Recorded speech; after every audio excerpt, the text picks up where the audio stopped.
감사합니다. 우리가 지난주에는 그 시민권자와 방문개혁의 차이를 가지고 하늘나라 시민권자와 방문개혁이라고 비교를 해서 좀 생각을 가져보았습니다. 하나님 나라 가족은 부모가 믿는 자 되면 자동적으로 되는 것도 아니고 또 오래 교회를 다녔다고 해서 되는 것도 아니고 하나님 말씀을 듣고 실천하는 자가 되어야 하나님 나라 가족이 될 수 있다는 말씀을 생각을 했습니다. 그 말씀을 마치시고 난 후에 주님께서 제자들과 함께 항해 길에 오르게 되십니다. 주님께서 제자들 이렇게 말씀을 하시죠. 호수 저편으로 건너가자라고 말씀을 하십니다. 이 호수라고 말하는 것은 이제 갈릴리 호수를 가리키는 것이고, 저편이라고 말하는 것은 이제 바다 건너편을 가리키는 것입니다. 바다 건너편, 그라사 지역을 두고 말씀하는 것입니다. 바다 건너편으로 가자라고 말씀을 하십니다.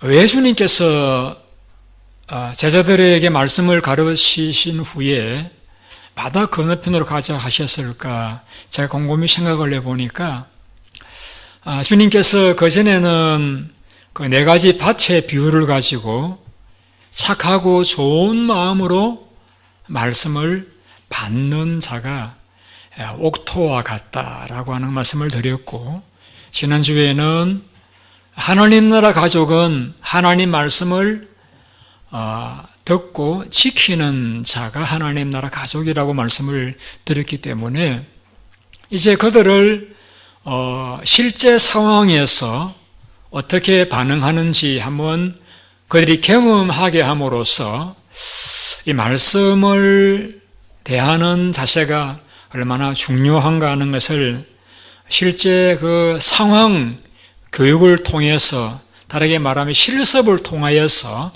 그들에게 더 심어주시기 위해서 그러하셨지 않겠는가라고 생각이 되어집니다. 그래서 이제 주님께서 그들에게 바다 건너편으로 가자고 말씀하시고 배를 타고 출발을 하십니다. 그 배는 고고학자들에 의하면은 폭이 한 2m 정도 되고 또 길이가 한 8m가 되는 그러한 이제 그러한 배라고 합니다. 그러니까 한 15인승 탈 수 있는 보트가 되겠죠. 12명 제자에다가 예수님이니까 이제 그 배 정도면은 충분히 그 바다를 항해할 수 있는 그러한 크기였다고 볼 수가 있습니다. 그래서 이제 주님은 너무 피곤하셔서 타시자마자 배 뒤편에서 이렇게 주무셨습니다. 제자들은 이제 많은 제자들이 이제 과거에 직업이 어부였기 때문에 배를 잘 다루기 때문에 그들의 손에 맡겨서 이제 주님은 편히 주무시고 제자는 노를 저어서 바다 건너편으로 가게 되었습니다. 배가 이제 바다 한가운데쯤 왔을 때인가요? 갑자기 우리를 말하는 태풍이 불기를 시작합니다. 여러분, 지난번에 홍장로님 성지순례 방문을 통해서 설명을 들으셨듯이 그 지중해 보다 한 200m 낮은 곳에 있는 바다가 이 갈릴리 바다입니다. 그러니까 굉장히 그 바다가 낮은 위치에 있어요. 그러다 보니까 그 갈릴리 바다 북쪽에는 헬몬산이라고 하는 굉장히 높은 한 2800m 되는 높은 산이 있어요. 늘 그 머리에는 흰 눈을 이고 있는 그런 산이에요.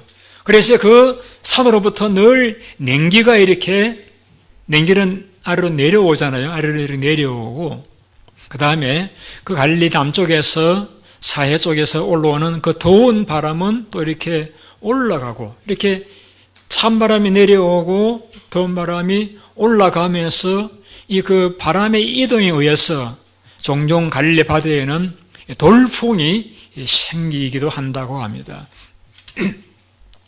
그래서 갑자기 항해하는 그들에게 돌풍이 불기를 시작했습니다. 얼마나 그 바람의 강도가 셌는가 하면은 그 갈릴리 바다에서 잔뼈가 굵었던 어부 출신의 제자들이었지만은 도무지 감당할 수가 없었습니다. 아무리 노를 저어도 방향을 배가 주체할 수가 없고 계속해서 그 쏟아지는 파도에서 배에 물이 가득하고 퍼내어도 더 이상 퍼낼 수 없을 만큼 배가 침몰 직전에 이르게 되어집니다. 그때서 그들은 주님을 생각합니다. 그리고 주님에게 가서 깨웁니다. 주님, 우리가 죽게 되었습니다. 우리를 돌아보지 않으십니까? 주님을 흔들어 깨웠습니다. 주님께서 일어나셔서 그 바람을 향하여서 바람아 멈추어라, 바다야 잔잔하라 라고 명령하시자 노련한 어부들도 주체할 수 없었던 그 풍랑이 갑자기 고요해졌습니다. 바다 물결도 조용해졌습니다. 간혹 제가 이제 개를 키우는 가정 신방을 가면은 저는 이제 손님이다 보니까 개하고는 안면이 없다 보니까 개가 막 짖잖아요. 평소에는 순한 개들 손님이 오면은 짖잖아요. 그러면은 주인이 뭐라고 합니까? Be quiet! 이렇게 하면은 강아지가 조용해지잖아요. 그와 같이 주님께서 잔잔하라 하고 명령을 하시던 적에 그 세차게 불던 바람이 스탑하고 그 뛰어놀던 파도가 언제 그랬느냐는 식으로 조용해졌습니다. 그래서 주님께서 제자들을 둘러보시면 이렇게 질문을 하십니다. 너희 믿음이 어디 있느냐? Where is your faith? 너희 믿음이 어디 있느냐? 너희 믿음을 지금 어디에 두고 있느냐? 라고 물으셨습니다. 주님께서 그 풍랑 이후에 질문을 할 적에 왜 놀라느냐? 이렇게 묻지도 않았어요. 왜 나를 자는데 깨우느냐? 성가시게 그렇게 하지도 않으시고 너희들의 믿음이 어디에 있느냐라고 물으셨습니다. 왜 이렇게 물으셨을까요? 오늘 저는 이 말씀을 생각하면서 우리가 살아가는 인생은 바다 위를 항해하는 배와 같다는 사실을 생각을 해보게 됩니다. 우리는 늘 그 배가 항구의 정박에 있는 것과 같은 안전한 것을 원합니다만은 우리가 미국에 공부도 하러 와야 되고 직장을 따라 미국에 와야 되고 저 여러분과 같이 조국을 떠나 미국이라고 하는 어느 문화가 다른 곳에 이사도 오셔야 되고 새로운 직장을 만날 수도 있고 또 군대를 입대를 할 수도 있고 파병을 갈 수도 있고 우리는 인생이라고 하는 바다 위를 항해하는 배와 같은 그런 존재라고 여겨집니다. 그런데 이 인생이라는 바다를 항해하는 배와 같은 것이 우리의 삶인데 우리가 이 삶의 바다에서 언제 어떤 종류의 풍랑을 만날는지 저도 모르고 여러분도 모르셔요.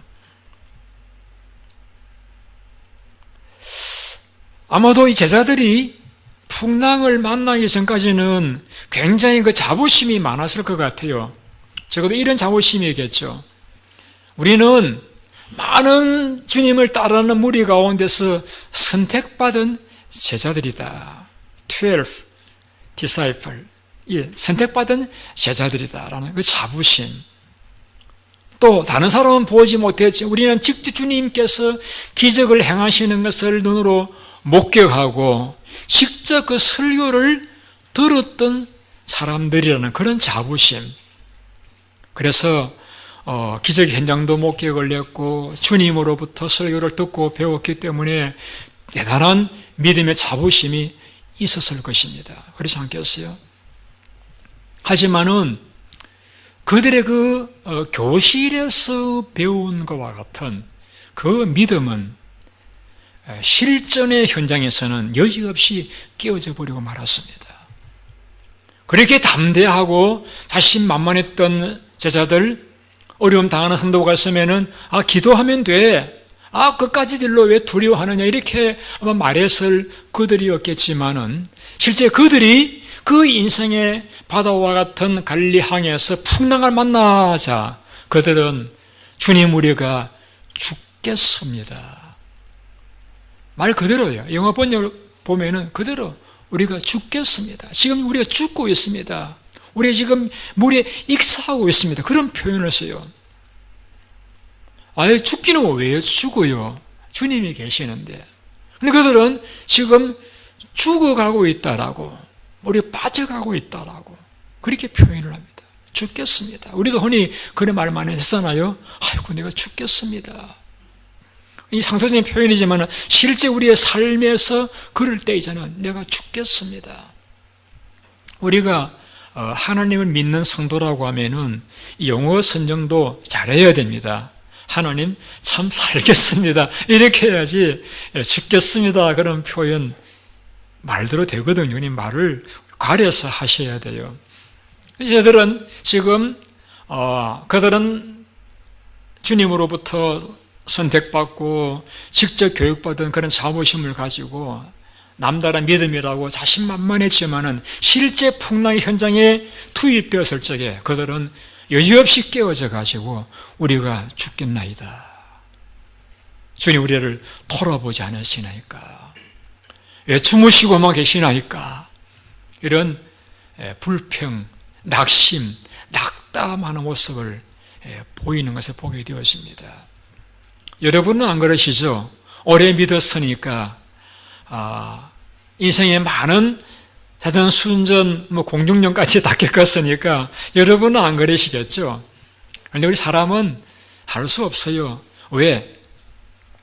우리가 만나는 그 풍랑, 인생의 풍랑이라는 것이 내가 핸들링할 수 있는 종류만 만나는 건 아니기 때문입니다. 내가 핸들링할 수 없는 정도의 큰 어려운 풍랑을 우리의 인생의 바다에서 앞으로 만나지 않을 것이라고 누가 장담할 수 있겠습니까? 자, 그러한 인생의 바다를 우리도 항해에 가는 가운데 있고 항해에 가야 될 저 여러분들이 오늘 여기에서 교훈을 받아야 됩니다. 주님께서 그 제자들에게 다른 질문, 왜 이렇게 시끄러우냐? 왜 이렇게 야단이냐? 그렇게 말씀하지 않으시고 너희 믿음이 어디 있느냐? 어디다가 믿음을 두고 있느냐? 이 질문은 우리가 만나는 인생의 풍랑에서 우리가 새겨드려야 될 말씀이라고 여겨져서 그 말씀을 좀 더 제가 설명을 드리고자 합니다. 그럼 여러분이 여쭤보겠습니다. 그러면은 여러분이 제자들이시라고 하면은 그 풍랑을 만났을 적에 예수님께서 너희 믿음이 어디 있느냐고 나중에 물으셨는데 그 풍랑을 만났을 적에 믿음을 그러면 어디에 두어서야 한다는 이야기입니까? 주님께서 너희 믿음이 어디 있느냐고 물으시는데 그런 믿음을 어디에 두었어야 한다는 이야기입니까? 자, 우리 성경을 같이 한번 읽어보시겠습니다. 오늘 읽으셨던 말씀 가운데 22절 말씀을 같이 보시겠습니다. 22절 말씀 같이 읽습니다. 시작. 하루는 제자들과 함께 배에 오르사 그들에게 이르시되 호흡스편으로 건너가자 하심에 이에 떠나. 자, 여러분, 주님께서 제자들에게 항해를 말씀을 하셨습니다. 호수편으로 건너가자라고 주님께서 말씀을 하셨습니다. 그러면은 제가 본문을 연구해 보니까 답이 나오는데, 이 풍랑이는 그 가운데서 그들이 기억해야 될 말씀은 주님께서 우리에게 바다 건너편으로 가자고 하셨지 않느냐 하는 말씀입니다. 주님께서 우리에게 바다 건너 가자라고 하셨던 말씀을 기억하는 게 왜 중요하냐면은, 여러분, 사람도 어떤 일을 하라고 말씀을 할 때는 그 말에 책임을 지게 됩니다. 하물며 우리를 사랑하시는 주님께서 그 제자들에게 바다 건너편으로 가자고 말씀을 하시고서 그들이 바다 건너편으로 가는 그 도중에 생기는 이 어려움의 상황을 주님께서 외면하실 수가 없죠, 여러분. 바다 건너편으로 가라고 하신 분이 주님이시라고 하면은 바다를 건너가면서 겪는 어려움들을 주님이 책임져 주시지 않겠느냐는 것입니다, 여러분. 우리에게 가라고 하신 분이 주님이시라고 하면은 그 명령을 따라 순종해서 내가 가고 있다라고 하면은 내가 순종해서 가고 있는 동안에 만난 어려움들은 나를 보내신 주님께서 책임져 주신다는 것이에요.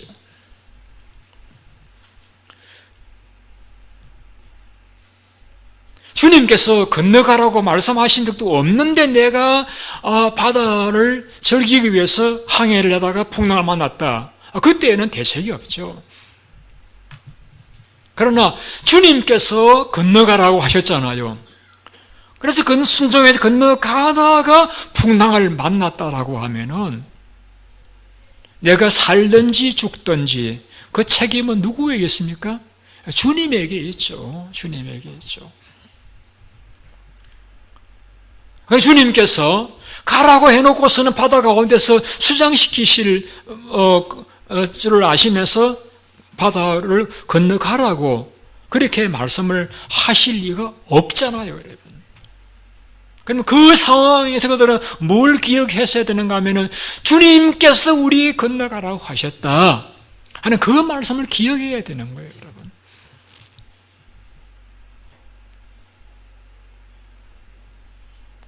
여러분, 고난을 당하실 때에 여러분이 생각할 것은 무엇이냐면은 대부분 어떻게 생각하느냐 하면 저도 포함해서 왜 이 고난이 왔나를 생각합니다. 왜 고난이 왔나? 내가 뭘 잘못했지? 아니 하나님께서 나를 버리셨나? 뭐 이런저런 왜 고난이 왔나? 고난의 이유에 대해서 많이 생각을 합니다. 그리고는 또 한 가지는 어떻게 하면 고난을 피해 나갈 것인가, 고난을 해결할 것인가, 그걸 많이 생각을 하는 건 일반적인 두 가지 생각입니다. 그런데 오늘 저는 여러분들에게 드리는 말씀은 그러지 마시고 고난의 현장에 여러분이 이르렀다라고 하면은 하나님께서 여러분에게 무엇을 말씀하시는지를 들으셔야 됩니다. 하나님이 내게 가라고 하신 길을 가다가 지금 만나는 고난인지 아니면은 내가 지금 만난 상황에서 하나님이 나에게 뭐라고 말씀하고 계시는지 하나님의 말씀에 안테나를 세우셔야 돼요. 거기에 여러분 해결책이 있습니다. 그랬었더라고 하면은 주님께서 우리에게 건너가라고 하셨는데 이 풍랑도 주님이 저렇게 주무시고 계시지만은 알아서 해결하실 거야 라고 마음의 여유를 가질 수 있었지 않겠습니까, 여러분? 여러분, 우리가 살아가는 삶에 고난이 없다 그렇게 이야기할 수 없습니다.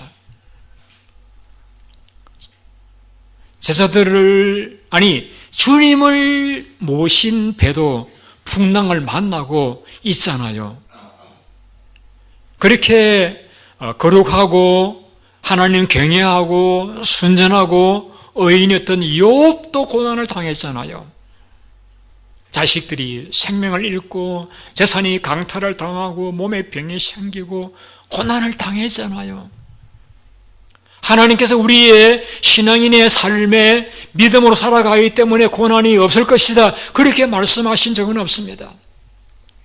오히려 너희가 세상에서 환난을 당하나 담대하라, 내가 세상을 이기었노라. 무슨 말씀입니까? 주님께서 고난을 이기셨기 때문에 우리 고난을 당할 적에 우리를 도와주실 수가 있으시다는 거예요. 어떻게? 성경이 이렇게 말씀하고 있는데, 하나님께서 위경 가운데서 말씀을 보내서 우리를 고난을 이기게 하신다라고 시편 기자는 말씀하고 있습니다. 그래서 분명히 여러분에게 저는 확신할 수 있는 것은, 우리가 고난의 바다를 당면할 적에 반드시 하나님이 우리에게 말씀하십니다.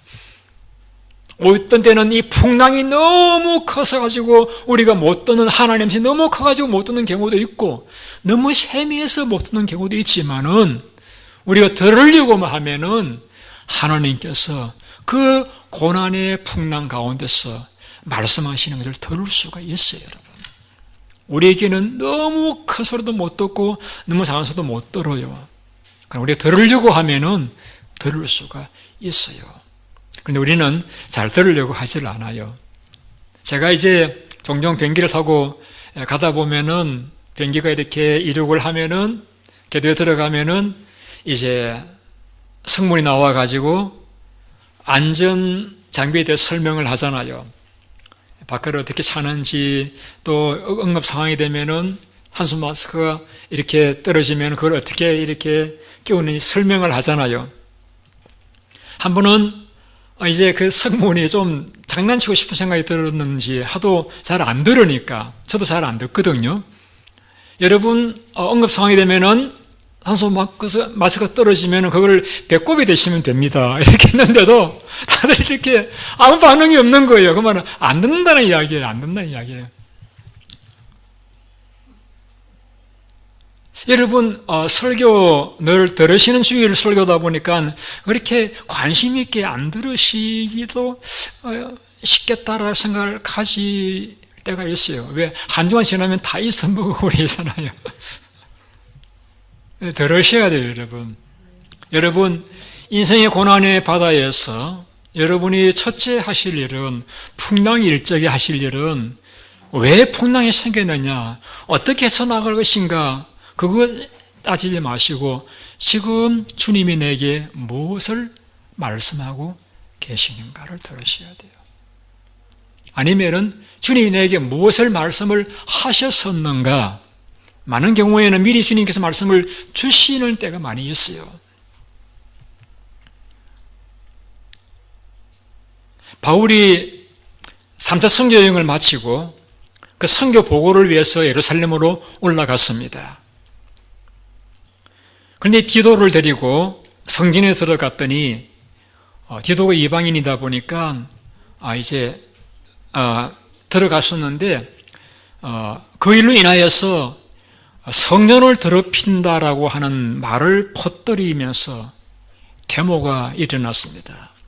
그래서 바울을 죽일 놈이라고 하면서 유대인들이 40여 명이 죽이겠다고 음식을 먹지도 않고 기다릴 정도로 바울이 위기를 만나게 됩니다. 다행히 천부장이 와서 그 바울을 건졌습니다. 그래서 바울은 이제 천부장의 보고 가운데 감옥에 갇히게 되었습니다. 그 밤에 하나님께서 이렇게 말씀하십니다. 바울아, 너가 예루살렘에서 나에 대해서 증언한 것 같이 로마에서도 증언하여야 하리라. 그건 무슨 말씀입니까? 너가 로마까지 가게 될 때까지는 결코 죽지 않는다는 거예요. 로마에서 증언해야 되니까, 아무리 지금 폭도들이 40여 명을 죽이려고 밥도 먹지도 않고 잠도 자지 않고 이렇게 죽이려 하지만은 너 걱정하지 마라. 로마에서 나에 대해서 증언할 때까지 너 결코 죽지 않는다. 그 말씀을 주십니다. 그 말씀 붙잡고 바울이 그 위협 가운데서도 두려워하지 않고 담대하게 그는 로마까지 갈 수가 있었던 것입니다. 여러분에게 제가 말씀을 드렸습니다. 여러분의 인생의 바다에서 풍랑을 만나실 적에 여러분 왜 풍랑이 생겼는가, 어떻게 헤쳐나갈 것인가도 물론 생각하셔야 되겠습니다만은 우리가 그리스도인으로서 그 풍랑 가운데서 또 두려워하지 않고 담대하게 풍랑에 대처해 나갈 수 있기 위해서는 주께서 뭐라고 말씀을 하셨느냐, 혹은 주님께서 내게 뭐라고 말씀하고 계시느냐, 이런 그 음성을 들으셔야 됩니다. 그리고 우리는 그 하나님의 말씀에다가 우리 믿음의 근거를 두어야 됩니다. 많은 사람들은 지금 내가 미국이라고 하는 세계 최고 강대국의 이 좋은 복지 혜택 가운데서 살고 있기 때문에 나는 두려워할 것 없다, 환경에다가 믿음을 두고 살아가는 분들이 있습니다. 여러분, 미국을 너무 믿지 마십시오. 요한계시록 예언을 보면은 그렇게 말씀하고 있지 않아요.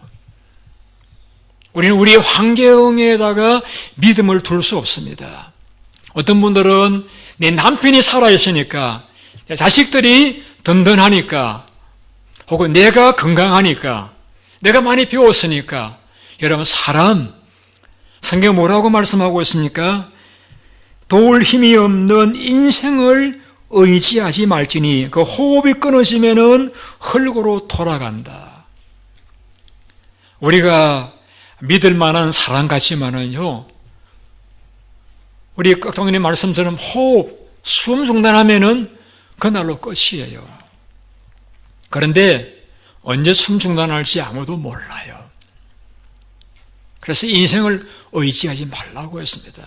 여러분, 미국까지 와서 친척도 친구도 없는 이곳에서 보이는 사람도 내가 의지하지 못한다는 사실이 좀 슬프기도 합니다만은, 그걸 어떻게 합니까? 우리가 성경에 돌아와서 인생이라는 게 그렇잖아요. 연약하잖아요. 부족하잖아요.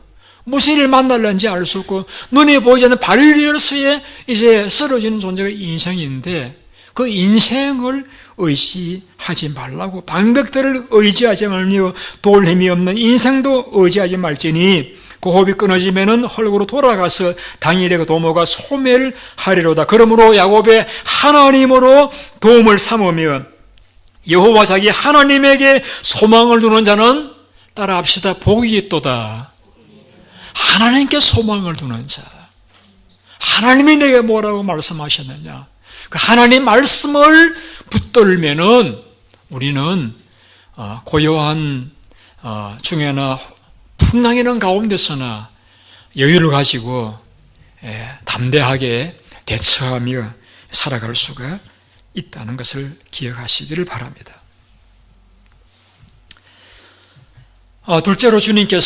둘째면서 마지막으로 주님께서 제자들에게 너희 믿음이 어디에 있느냐라고 물으신 이유는,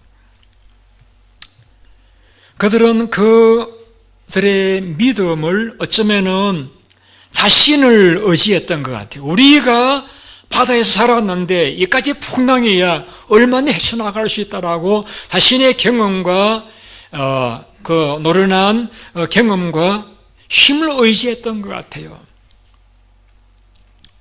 주님께서 너희 믿음이 어디에 있느냐, 어디에다가 믿음을 두고 있느냐 라고 물으신 것은 믿음을 주님에게 두어야죠.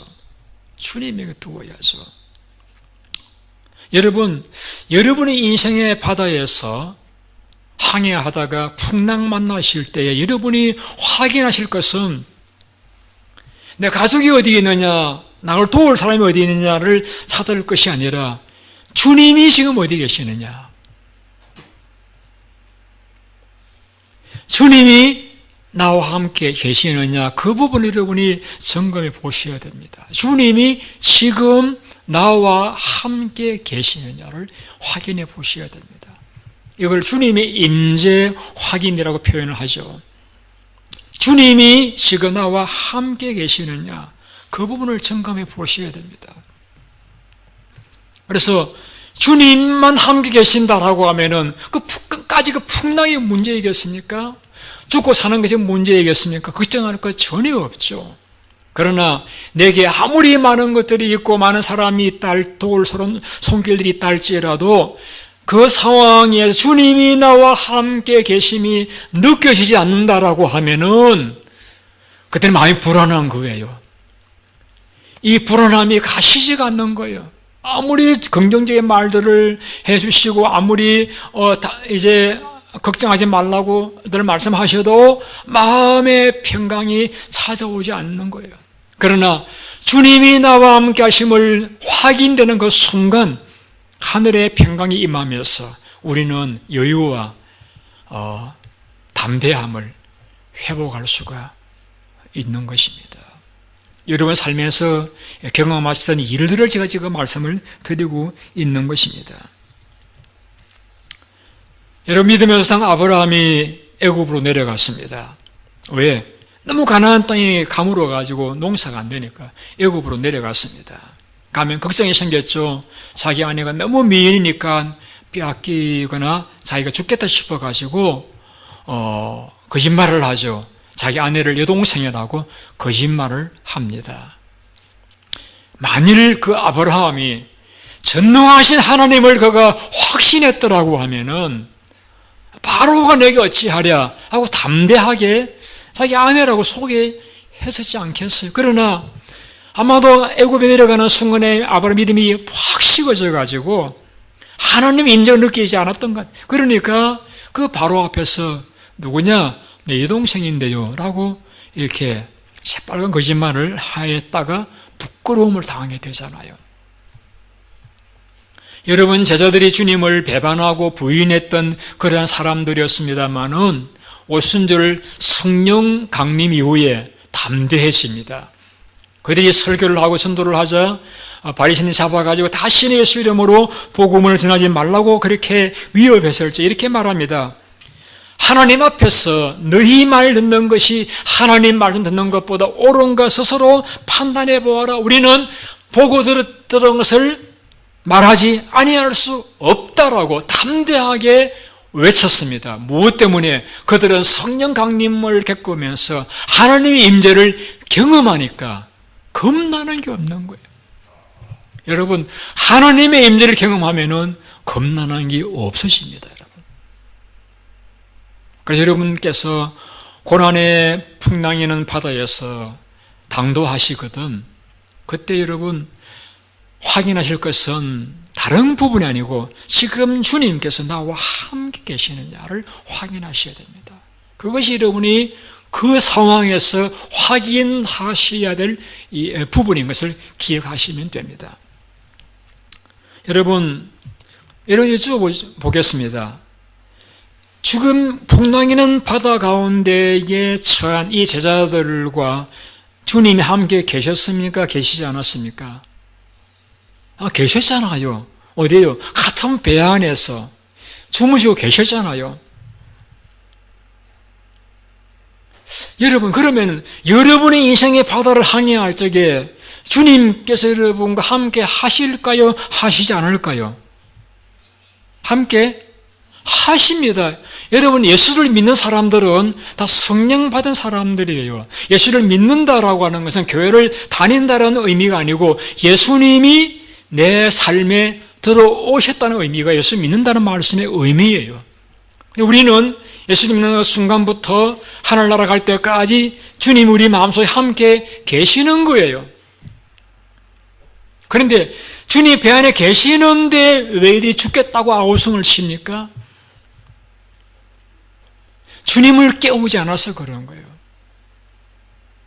여러분, 주님은 여러분과 함께 계시는데 언제 그것이 확인되어지는 여러분 기도하실 적에 여러분이 주님을 찾고 주님 하고 여러분을 찾으실 적에, 부르실 적에, 기도하실 적에, 그때 여러분이 주님이 나와 함께 계시구나 하는 사실이 확인되었습니다.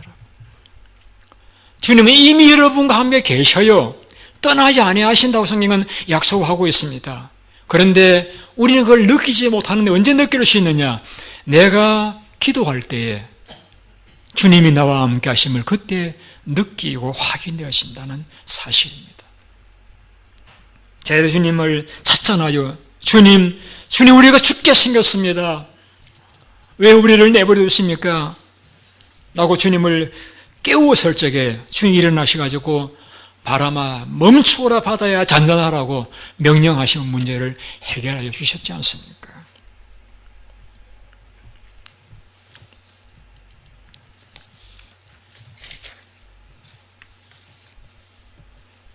주님은 우리가 환난 아래 주님을 고함쳐 부를 때에만 응답하시지 않습니다.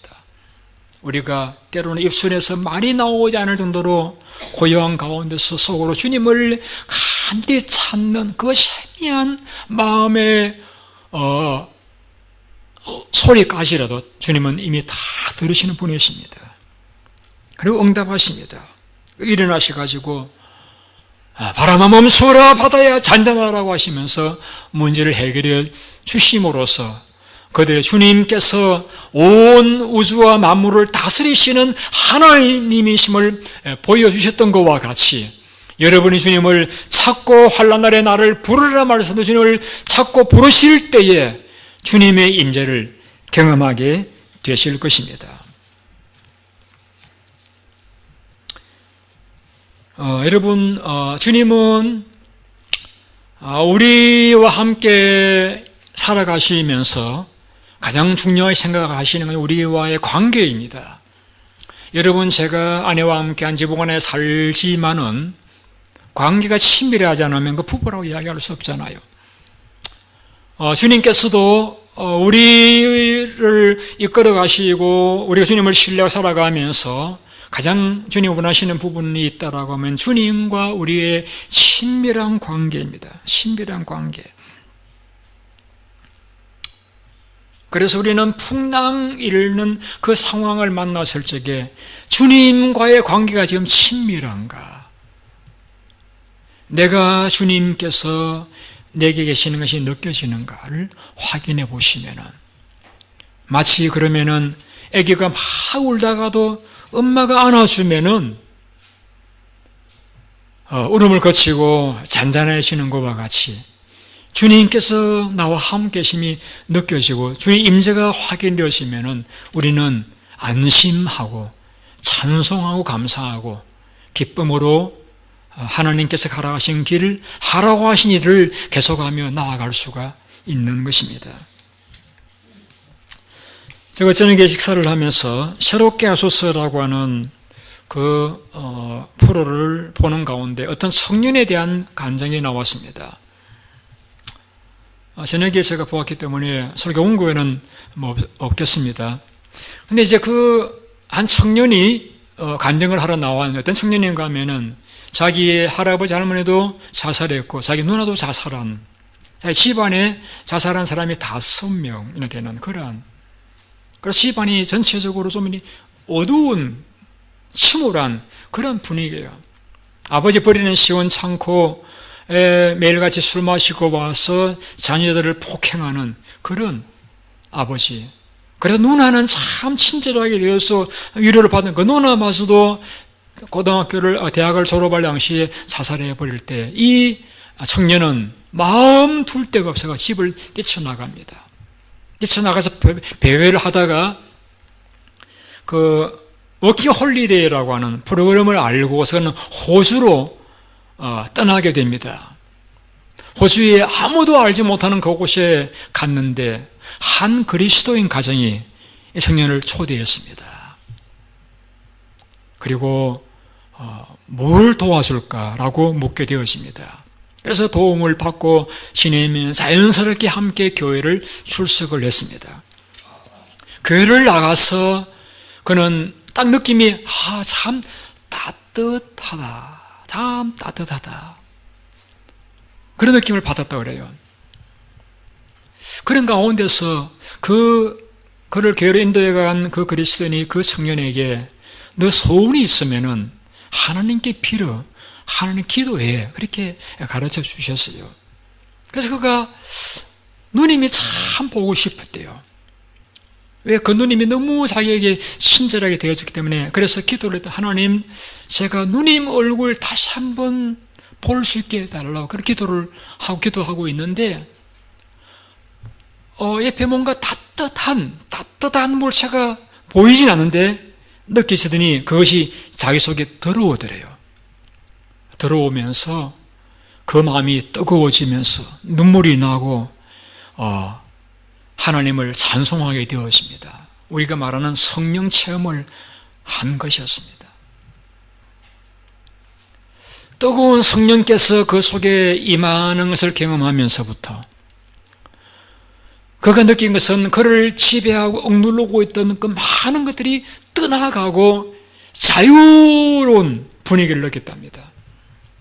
그리고 그 미웠던 그 아버지의 마음이 이해가 되더랍니다.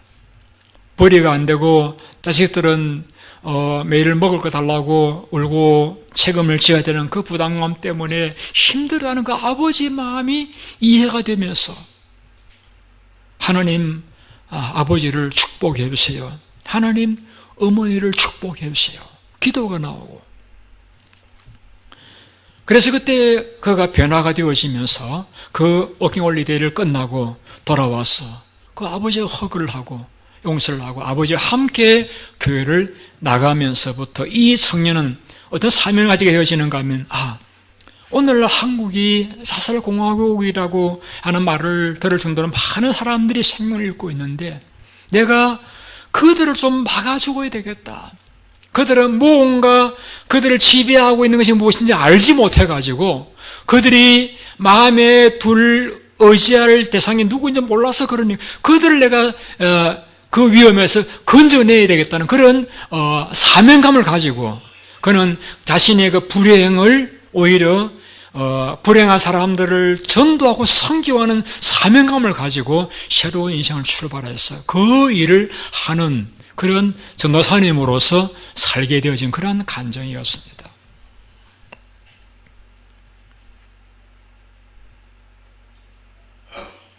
우리 어떤 풍랑을 만나느냐는 중요한 건 아니에요. 내가 그 풍랑 가운데서 주님의 임재를 경험했느냐, 주님 나와 함께 하심을 내가 지금 느끼고 있느냐, 그 부분 확인되면은 여러분 얼마든지 풍랑은 헤쳐갈 수 있고 넘어갈 수 있고 지나갈 수 있습니다. 앞서 제가 바울 이야기를 조금 드렸잖아요. 그 바울이 이제 예루살렘을 떠나서 로마로 호송되어져 가다가 바다에서 유라굴라는 풍랑을 만나게 됩니다. 14일 넘도록 오랜 기간 동안 별도 태양도 보지 못하고 모든 사람이 다 죽겠다고 배에 있는 거 다 바다에 던지고 이렇게 하는 가운데서 하나님의 천사가 와서 그에게 이렇게 말합니다. 바울아, 두려워하지 마라. 너가 가이사 앞에 서야 될 것이. 동일한 예루살렘에서 들었던 그 말씀을 들려줍니다. 내가 가이사 앞에 서야 할 것이다. 그리고 이 배는 손상을 당하겠지만은 이 배에 있는 모든 사람들도 안전하게 한 명도 죽지 않고 살게 될 것이다라는 말씀을 주게 되었습니다. 그때부터 바울은 변합니다. 바울은 두려워하지 않고 가서 그 선원들을 격려하고 또 성격들을 위로하면서 여러분 우리 죽지 않습니다. 두려워하지 마세요. 음식을 드셔요. 걱정하지 마세요라고 하면서 위로하고 얼마 후 그들은 이제 멜리라는 섬에 걸려서 다 생명을 구원받게 되었습니다. 설교를 마칩니다. 여러분 인생의 풍랑이 있는 바다에서 어떤 일을 만날지 저 여러분들도 알 수 없고 풍랑이 없을 것이다. 그렇게 하나님 말씀하신 적은 없습니다. 중요한 것은 그 풍랑 가운데서 내 믿음이 어디 있느냐 물으셨던 주님 말씀과 같이 나의 믿음을 바로 두어야 됩니다. 어디에 두어야 됩니까? 하나님 내게 뭐라고 말씀하셨느냐? 혹은 하나님이 지금 내 이 상황에 내게 뭐라고 말씀하고 있느냐? 그 말씀 믿음을 두어야 됩니다. 그래야 실제 상황에서 여러분 낙심하지 않고 이겨나갈 수가 있습니다. 두 번째, 여러분, 그 풍랑이나 상황에 여러분이 확인해 보실 것은 도울 곳이 어디 있느냐, 무엇이 문제느냐, 그것이 아니고 주님이 지금 나와 함께 계시느냐를 확인해 보셔야 됩니다. 그 확인은 기도로 가능합니다. 기도하시면 주님께서는 우리의 기도를 다 들으십니다. 여러분의 인생의 풍랑에서 여러분들은 그러한 말씀에 대한 확신과 임재를 확인하시면서 혹 여러분이 만날 수도 있는 앞날의 어떤 풍랑 가운데서도 담대하게 또 승리하신 여러분들이 다 되시기를 예수님의 이름으로 축원드립니다. 우리 기도하겠습니다.